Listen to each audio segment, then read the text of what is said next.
जो मनुष्य अपने जीवन में 10 चीजें विकसित कर लेता है, 10, उसके जीवन के कांटे भी फूल बन जाते हैं। उसकी हार उपहार बन जाती है और उसके दुख भी सुख बन जाते हैं और उसके जीवन का नरक भी स्वर्ग बन जाता है। लेकिन शर्त है, ये 10 चीजें, ये 10 बातें, ये 10 बिंदु फॉलो करना पड़ेगा।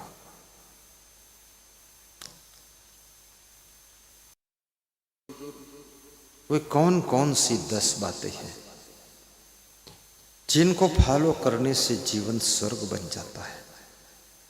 राजन, पहला बिंदु है सत्यम, दूसरा है रूपम, तीसरा है विद्याम, चौथा है कौल्यम और पांचवा है शीलम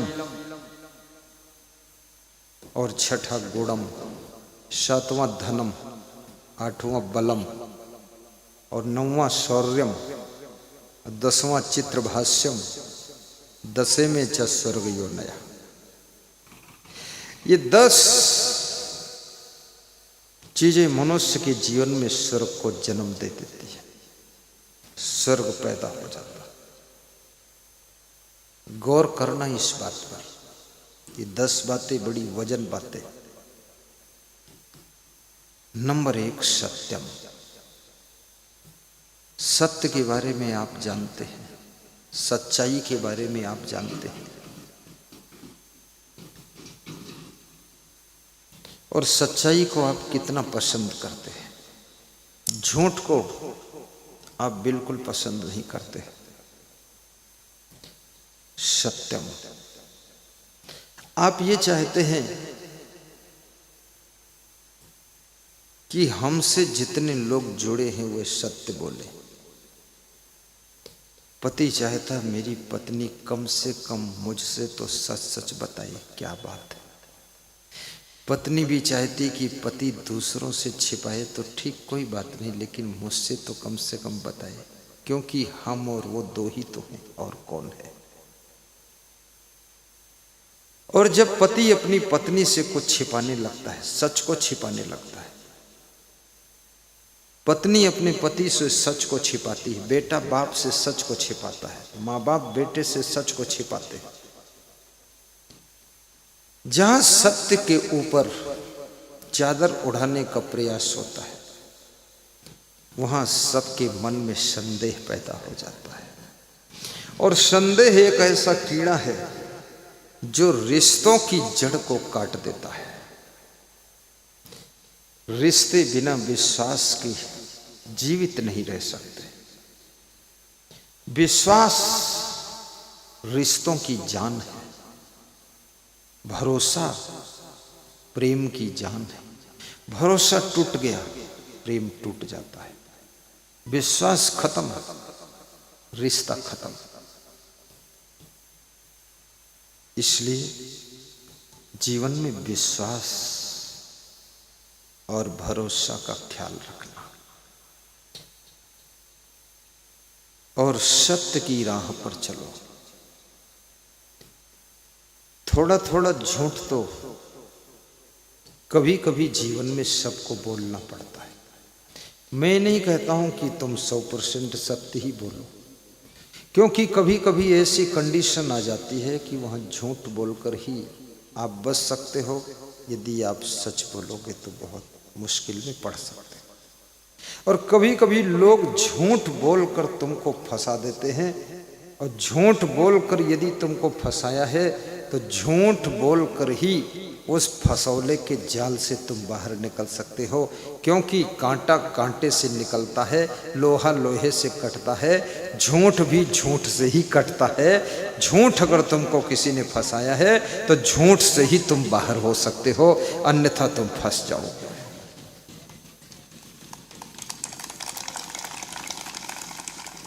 कबीर साहब ने तो कहा है कि सांच बराबर तप नहीं। बात तो बड़ी सरल है, कहने में सरल, लिखने में सरल, पढ़ने में सरल, सुनने में सरल, लेकिन इसको अमल करो तो बड़ी कठिनाइयां पैदा हो जाती। उत्तर प्रदेश का एक व्यक्ति पेट्रोल बेचता था, पिपिया में भर कर पेट्रोल बेचता था। और उस समय पेट्रोल खुला बेचना अपराध माना जाता था। क्यों? क्योंकि पेट्रोल एक ज्वलनशील पदार्थ है। दूर माचिस जलाइए और पेट्रोल का ढक्कन खोल दीजिए, डिब्बा का फट से यहां आग पकड़ लेगा। आप पेट्रोल देखिए, उसमें से खुद ही ऐसे निकलता है कि आग की लपट जैसी निकलती रहती है। उड़नशील और ज्वलनशील पदार्थ है पेट्रोल। पेट्रोल से बहुत खतरे हो सकते हैं, इसलिए पेट्रोल को किसी डिब्बे में घर में रखने के लिए मना किया गया है कि बहुत खतरा हो सकता पेट्रोल से। तो उस समय सरकार के नियम सख्त थे, तो पुलिस के लोग जांच करते थे कि भाई पेट्रोल खुला कौन बेच रहा है। पेट्रोल पंप से लीजिए, गाड़ी में डलवाइए, लेकिन डिब्बा में मत बेचिए खुला। तो ब्राह्मण व्यक्ति था, उसकी दुकान पर पहुंचे पुलिस जवान और पूछा कि क्या तुम पेट्रोल बेचते हो? उसने कहा हाँ मैं पेट्रोल बेचता हूं। तुम खुला पेट्रोल बेचते हो? बोले हाँ मैं खुला बेचता हूं। तो पुलिस जवानों ने कहा ऐसा मत बोलो, नहीं तो चालान कर दूंगा, अरेस्ट कर दूंगा, जेल चले जाओगे। बोले कहीं भी चला जाऊं, लेकिन मैं सच ही बोलूंगा, मैं पेट्रोल बेचता। मैं जेल में रहना पसंद करूंगा, लेकिन झूठ बोलना पसंद नहीं, मैं पेट्रोल बेचता हूं। तो पुलिस जवानों ने कहा कि अभी भी बयान बदल दो। पुलिस वाले भी दयालु होते हैं, दया आ गई। अरे 2-4-10 लीटर बेचता भी है तो क्या फर्क, इसको चालान करो, जेल डालो, थाने में ले चलो, झंझट परेशान हो जाएगा, परिवार के बच्चे क्या करेंगे। दया आ गई। पुलिस विभाग में भी बहुत कोमल हृदय के लोग सेवा कर रहे हैं। कितने पुलिस जवान अपने पैसे से भी लोगों को किराया दे देते हैं कि जाओ घर चले जाओ। दयालु हर फील्ड में है। कितनी स्त्रियां तो इतनी दयालु हैं, जिसको भूखा देखते हैं कुछ खिला देती है, लो लो खा लो। ऐसी स्त्रियों को ही देवी कहा जाता है। कितने पुरुष भी बड़े दयालु हैं, बंदरों को भी केला खिलाते रहते हैं, चिड़ियों को दाना चुगाते रहते हैं, मछलियों को आटे की गोलियां खिलाते हैं, चींटियों को शक्कर खिलाते हैं। और कोई दुखी व्यक्ति है तो उसको भी कुछ कुछ मदद कर देते हैं। और जो दयालु होता है, जिसके दिल में दया है, वही तो देवता है। दया भूतेषु अलोलुप्तम मार्दवम ही अचापल। जीव दया और आत्म पूजा कहीं कबीर धर्म नहीं दूजा। दया धर्म को मूल है, पाप मूल अभिमान। तुलसी दया न छोड़िए जब लग घट में प्राण। जिसके पास दया नहीं, उसके पास धर्म भी नहीं रह जाता है, क्योंकि धर्म का प्राण दया है। दया मर गई तो समझ लो आपका धर्म भी मर गया। कितने ऐसे मत हैं, मजहब हैं, जिनमें दया नाम की चीज ही नहीं है। मार काट मांस, मछली, अंडा, मुर्गा, भैंसा, गाय सब खाते पीते। ऐसे ऐसे देश हैं जहां पर सांप खाए जाते हैं, मगर मच्छों को खाते हैं लोग। बिच्छू का नमकीन बनाकर खाते हैं, मधुमक्खियों का नमकीन बनाते हैं, खौलते हुए तेल में मधुमक्खियों को गिरा देते हैं, भून गई फिर थोड़ा नमक डाल के।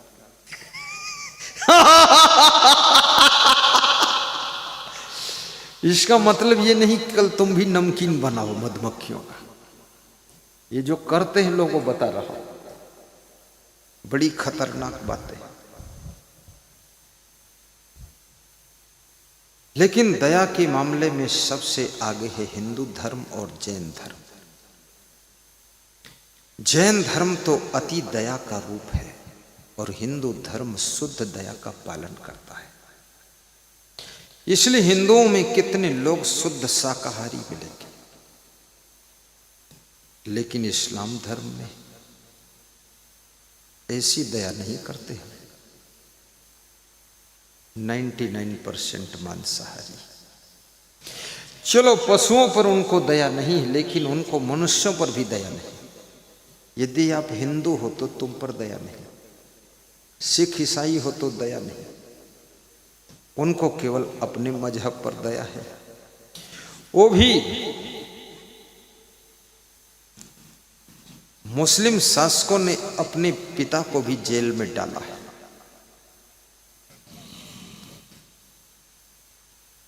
और गद्दी ले लिया है। गद्दी का लालच तुमसे बहुत रद्दी काम करा सकता है, और जब रद्दी काम करोगे तो तुम्हारी भद्दी हो जाएगी। इसलिए गद्दी का लालच मत करिए, अपनी योग्यता को बढ़ाइए।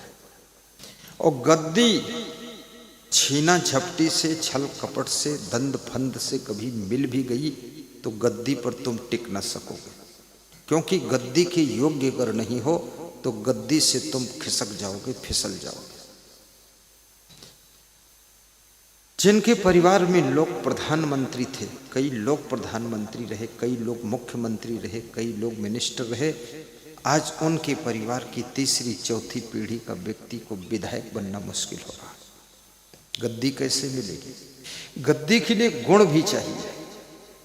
और याद रखना, जहां पर परंपरा के हिसाब से गद्दी मिलती है, वहां गद्दी पर हमेशा मूर्ख भी बैठ जाता है कि इनका बेटा गद्दी पर रहेगा, बेटे का बेटा गद्दी पर रहेगा, बेटे के बेटे के बेटे के बेटा बेटा गद्दी पर रहेगा, तो उन्हीं बेटे के बेटा में कोई बेटा मूर्ख पैदा हो जाएगा, वो गद्दी पर बैठ जाएगा और गद्दी को रद्दी कर देगा, उसकी भी भद्दी हो जाएगी, सारा नरक हो जाएगा। इसलिए योग्य आदमी को बैठना चाहिए। और बुद्धि, रिद्धि सिद्धि, बुद्धि समृद्धि शुद्धि, इसका रिश्ता किसी के धनवान होने से नहीं, किसी के पूर्वज क्या करते थे उससे तुम्हारी बुद्धि का कोई कनेक्शन, रिलेशन नहीं।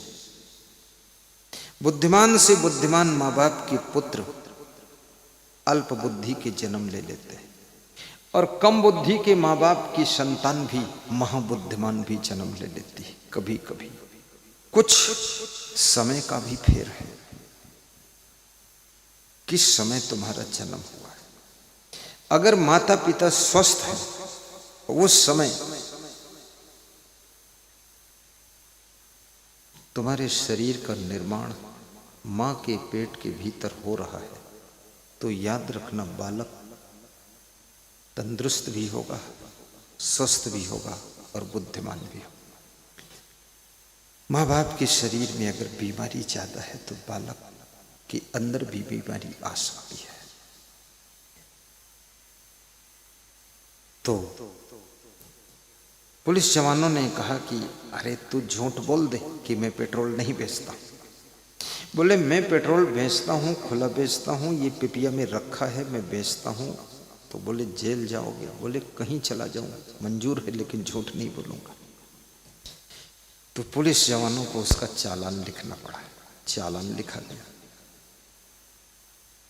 थाने ले जाया गया, केस दर्ज हो गया, मुकदमा 10 साल चलता रहा। वो मुकदमा लड़ता रहा। जज ने पूछा कि तुम पेट्रोल बेचते थे खुला में? जी सर, मैं पेट्रोल बेचता था।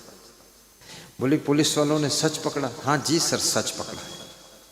तो पुलिस वालों ने कहा कि इस कलयुग में इतना सच बोलने की हिम्मत तेरे पास में है, अब तेरे लिए मैं क्या करूं? तो 5-6 जज बैठकर मीटिंग करते हैं। बड़े बड़े वकीलों को बुलाया कि यार इस सत्य बोलने वाले आदमी को बचाना है, कैसे बचाया जाए इसको। निकालो कानून, ढूंढो कानून, कहां से इसको बचाया जाए, क्या किया जाए।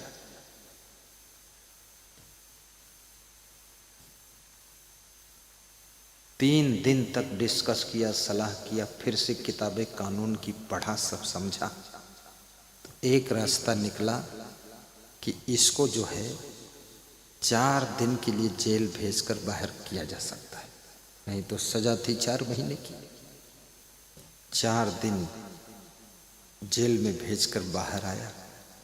जज ने फिर बुलवाया, कहा तुमने सत्य क्यों नहीं छोड़ा। उसने कहा जेल से तो बाहर आ सकता हूं, लेकिन अगर झूठ बोल देता तो नरक से बाहर कभी नहीं आ सकता था, इसलिए मैंने सत्य बोला।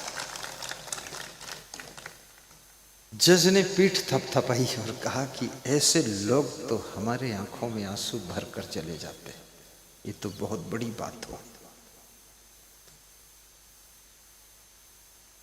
और वो आदमी कोई और नहीं था, उत्तर प्रदेश जिला प्रतापगढ़, ग्राम बिनायका, श्री प्रवेश मिश्रा का पिताजी था। उसने सत्य बोला था। प्रवेश मिश्रा ने ये कहानी अपने बाप की सुनाया था, और प्रवेश मिश्रा बोले, गुरुदेव मैं ऐसे बाप की संतान हूं जो मेरा बाप ऐसा था। उन्होंने कहा कि मेरा सौभाग्य है जो आप जैसे गुरु मिल गए हमको, मैं ब्राह्मण हूं। गुरुदेव 1100 रुपये हर महीने आपकी सेवा के लिए भेजता हूं। विश्वास है कि मेरा गुरु सच्चा है, मुझे भरोसा है। मेरे ऊपर भी एक मुकदमा चल रहा है गुरुजी, मेरे बाप पर मुकदमा तो सत्य का चला था, और मेरे ऊपर मुकदमा भी मेरी नौकरी पर चल रहा है, और मुझे विश्वास है गुरु सत्य की विजय हो। इस वर्ष वह आए और बोले, मुकदमा मैं जीत गया हूं और सर्विस फिर से ज्वाइन कर लिया हूं, और जो पिछला 10 साल सर्विस नहीं किया, मुकदमा चला, उसका भी पैसा मिलने की उम्मीद है। अब मैं करोड़पति भी हो जाऊंगा, अब सेवा ज्यादा करूंगा आपकी। याद रखना, सत्यम, सच्चाई छिप नहीं सकती कभी झूठे वसूलों से, खुशबू आ नहीं सकती कभी कागज के फूलों से। इसलिए खुशबू आ सकती है उन कागज के फूलों से जिन पर सेंट छिड़क दिया गया, और सच्चाई छिप सकती है कब, थोड़े दिनों के लिए जो बहुत छल कपट किया गया, लेकिन ऊपर से छिड़की हुई सेंट की खुशबू 24 घंटे में उड़ जाएगी, और ऊपर से थोपा गया झूठ भी कुछ ही दिनों में उड़ जाएगा, और फिर से सत्य ही प्रकट हो जाएगा। सूरज को बादल ढांक लेते हैं, लेकिन हवा का झोंका बादलों को उड़ा देता है और सूरज फिर चमकता है। हमारे गुरुजी एक दोहा सुनाते थे कि मैं सच्चे पथ का राही हूं, कह सकता दिन को रात नहीं, और ईमान बेच दूं टुकड़ों में, ये मेरे बस की बात नहीं। ऐसा गुरुजी सुनाते थे। मैं सच्चे पथ का राही हूं, कह सकता दिन को रात नहीं,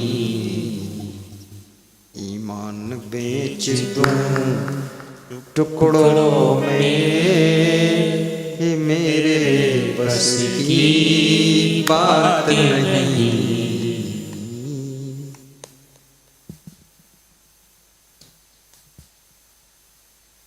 एक छोटा सा बालक सौदागरों के साथ में व्यापार करने के लिए जा रहा था। उसकी मां ने उसकी गुदड़ी में सोने की मुद्रा अंदर सिल दिया था कि बेटा कभी जरूरत पड़े तो निकाल कर खर्च कर ले। मां की ममता बड़ी विलक्षण होती है। मां तुमको बंटवारा करके अलग हिस्सा दे देगी, लेकिन फिर भी रात दिन यही सोचेगी मेरे बेटे को और मिल जाता तो अच्छा था। और जो उसका बेटा कमजोर है उसकी मां बड़ी चिंता करती। इसलिए मां का स्थान कोई नहीं प्राप्त कर पाया है। समुद्र की गहराई को नापा जा सकता है, लेकिन मां की ममता को नहीं नापा जा सकता है। आकाश की ऊंचाई को नापा जा सकता है, लेकिन पिता की पुत्र के प्रति जो तमन्नाओं की ऊंचाई है उसको नहीं नापा जा सकता है। पिता दिन रात ये सोचता है मैं जो हूं सो हूं, जितना हूं उतना हूं, लेकिन मेरा बेटा मेरे से बहुत आगे बढ़े, ऐसी पिता की तमन्ना रहती है। पिता की तमन्ना के सामने आकाश की ऊंचाई भी छोटी है और मां की ममता के सामने समुद्र की गहराई भी छोटी है। इसलिए अपनी मां को कभी रुलाना मत, पिता को कभी दुखाना मत, और मां की ममता की कीमत चुकाना है तो मां की सेवा करो। मां को वृद्धाश्रम में मत छोड़ो, पिताजी को वृद्धाश्रम में मत छोड़ो, अनाथ आश्रम में मत डालो। अनाथ आश्रम में, वृद्धाश्रम में रोटी और धोती मिल सकती है, लेकिन अपने बेटे बहू का दर्शन नहीं मिल सकता है, पोता पोती देखने को नहीं मिल सकते हैं। याद रखना, रोटी और धोती ही जिंदगी नहीं है। जिनसे प्रेम है, जिनसे ममता है, उनको देख देख कर जीने का मन होता है। इसलिए उनको वृद्धाश्रम कभी मत छोड़ना, इसमें पाप लग जाएगा, वहां मत ले जाना। हमारे संत जी भजन गाते हैं कि देख देख जीवा सदगुरु।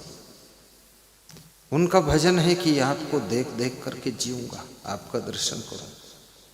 कितने भक्तों के घर में गुरु का फोटो है, फोटो को देख करके दर्शन करके तब वे काम पर जाते हैं, और फोटो का दर्शन करके पूजा करते हैं, फोटो का दर्शन करके तब सोते हैं, फोटो का दर्शन करके भोजन करते हैं, और दुख सुख आता है फोटो का दर्शन करके फोटो से ही कुछ मांग लेते हैं और फोटो भी दे देता है। बड़ा विचित्र फोटो है।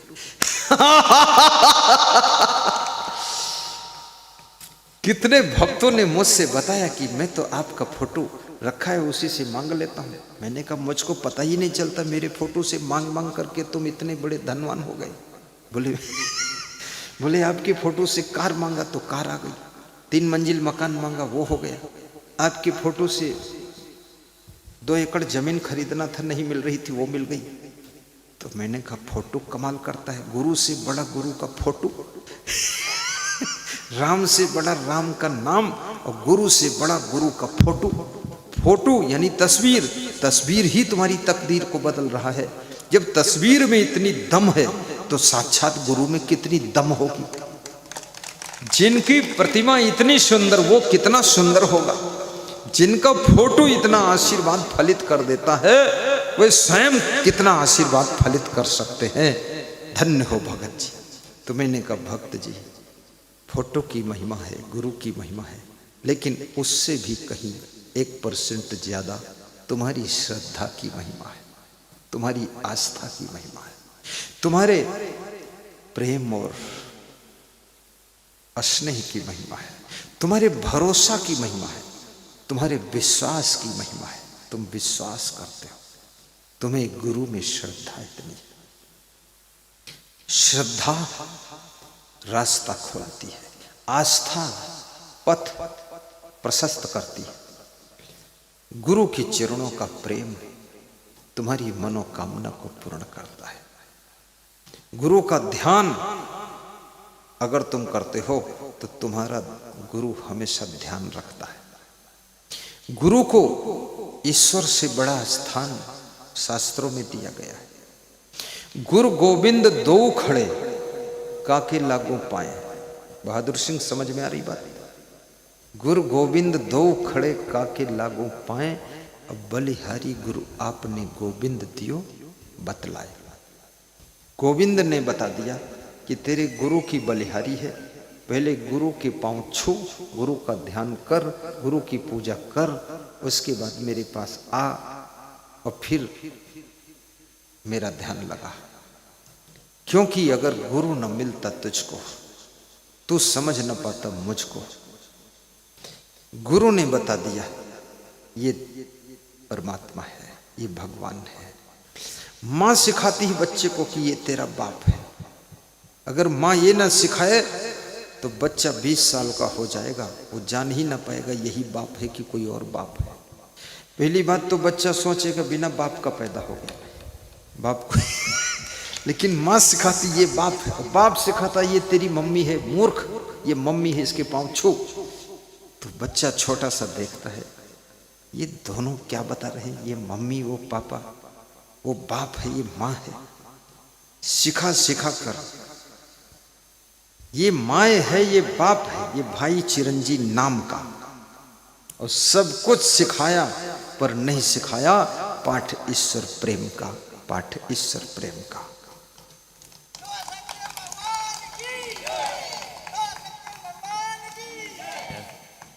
बच्चे को ये भी सिखाइए ये तेरी माँ है, ये तेरा बाप है, लेकिन ये भी सिखाइए कि ये तेरा गुरु है, ये तेरा धर्म है, ये तेरी संस्कृति है, ये तेरे संस्कार हैं, और ये तेरे चाचा हैं, ये तेरे फूफा हैं, बुआ जी हैं, इनके प्रति तेरा क्या फर्ज है, तेरी सिस्टर है, तेरा भाई है, और ये भगवान है, ये ईश्वर है, ये परमात्मा है। मनुष्य एक ऐसा प्राणी है जिसको सिखाना ही पड़ता है। सिखाओगे नहीं तो मनुष्य बैल से भी ज्यादा मूर्ख है, और सिखा दोगे तो ये मनुष्य याद रखना ब्रह्मा से कम ज्ञानी नहीं है। बस सिखा दो इसको। मनुष्य को सिखाओ ना तो ये छोटे से गड्ढे में भरे हुए पानी में डूब जाएगा, और इसको तैरना सिखा दो तो बड़ी बड़ी नदियों को तैर कर पार हो जाएगा। ये सिखाना पड़ता है। इसको साइकिल चलाना ना सिखाओ तो साइकिल पर ज्यों ही बैठेगा गिर जाएगा, इसके हाथ पांव टूट जाएंगे, खोपड़ी फूट जाएगी। और इसको गाड़ी चलाना सिखा दो तो हवाई जहाज भी उड़ा देगा, ट्रेन भी चला देगा, बस को चला देगा, ट्रक को चला देगा, कार को चला देगा, मोटरसाइकिल चला देगा, और स्टीयरिंग छोड़कर चला देगा। इसको सिखाना पड़ता है। इसलिए सीखने के लिए भी तैयार रहो, और सीखने के लिए वही तैयार होते हैं जो लोग विनम्र होते हैं। जिनके अंदर अभिमान है वे सीखना ही नहीं चाहते। वे कहते हम सब कुछ जानते हैं, तुम रहने दो, हमको मत बताओ, हमको सब पता, और पता वता कुछ नहीं। नम्र होकर सीख लो। बेटियों को रोटी बनाना मां सिखाती है, चावल बनाना सिखाती है, पूड़ी बनाना सिखाती, सब्जी बनाना सिखाती है, घर को साफ करना सिखाती है। और बेटी सीखना नहीं चाहती तो माँ चोटी के बाल पकड़कर थोड़ा नोच के थप्पड़ भी लगाती है कि जब जाएगी अपने खसम के घर तो क्या होगा, वहां तेरा खसम कूटेगा कस के। खसम कौन? उसका पति। तो कहती है खसम के साथ खीसे काटा तुम्हारी, खीसे निकल जाएंगी वहां खसम। किसी स्त्री को कुछ करना ही ना आता हो तो उसके साथ शादी कौन करेगा? उससे अच्छी तो भैंस है, कम से कम दूध तो देती है। और ये स्त्री किस काम की जो कुछ कर ही नहीं पाती। किसी आदमी को कुछ करना ही नहीं आता हो उसके साथ कौन विवाह करेगा? उससे अच्छा तो बैल है, कम से कम खेत तो जोत देगा। ये तो बैल से बेकार है। किसी शिष्य को कुछ आता ही ना हो तो उसको कौन गुरु रखेगा? और किसी का गुरु भी पूरा बुद्धू हो तो उसको कौन गुरु बनाएगा? सीखो, समझो, विचार करो और कलाकार बनो, गुणवान बनो, होशियार बनो। तो पहला सूत्र है पहला सूत्र देखो क्या है, सत्यम, सत्य को समझो। दूसरा सूत्र है रूपम। रूपम, रूपम किसे कहते हैं? रूपम का अर्थ होता है विनम्रता, विनम्र रहो, जिसमें नम्रता है, जो अहंकार से मुक्त है, जो विनम्र है, जिसके पास में अभिमान बिल्कुल है ही नहीं, सबसे विनम्र व्यवहार करता है। विदुर कहते हैं, ये राजन, उसको जीते जी स्वर्ग प्राप्त होता है, जो विनम्र है। तीसरी चीज विद्याम, और जिसके पास में विद्या है, विद्या धनम सर्वधनम प्रधानम। विद्या एक ऐसा धन है, न चौरहार्यम नत भ्रात भाज्यम नच राज्यहार्यम नच भारकारी। विद्या रूपी धन को चोर चुरा नहीं सकता है, भाई बांट नहीं सकता है, राजा छीन नहीं सकता है, और ना तो विद्या में कोई वजन होता है। वजन नहीं है। तुम पूरी अंग्रेजी पढ़ लो, लेकिन ऐसा नहीं कि 5 किलो वजन बढ़ गया तुम्हारी खोपड़ी पर, कुछ नहीं। सब भाषाएं सीखो तब भी वजन नहीं बढ़ेगा। और तुम सोचो हम कुछ भी ना सीखें, एक भी विद्या ना आए तो हम बड़े हल्के हो जाएंगे। हल्के कुछ नहीं होगे, आप वैसे रहेंगे।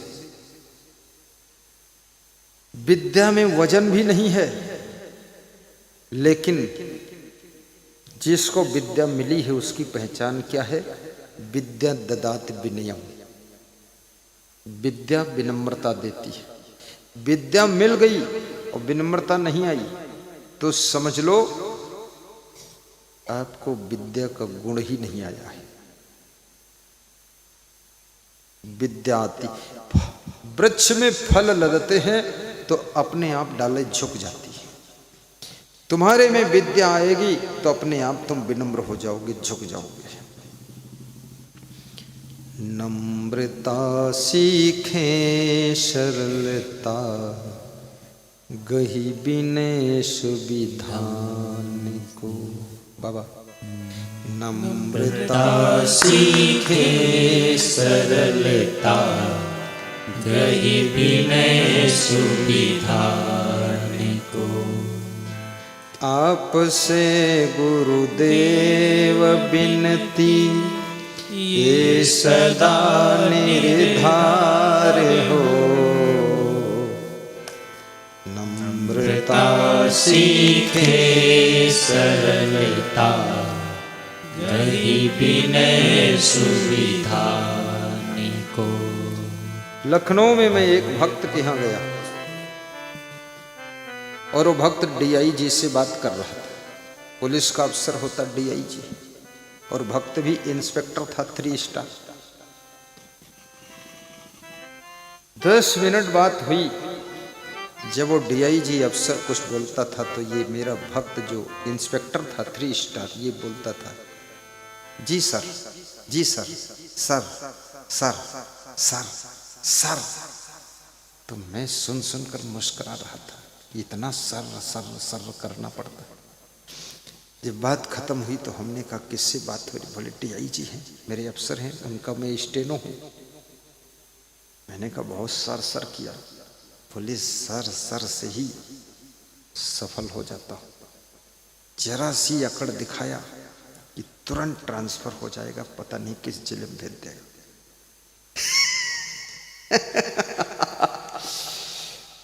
विनम्रता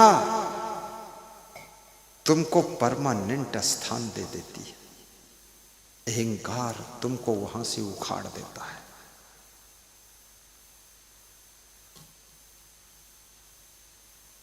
नम्रता सीखे सरलता, गही विनय सुविधान को। हर सासू को विनम्र बहू पसंद है।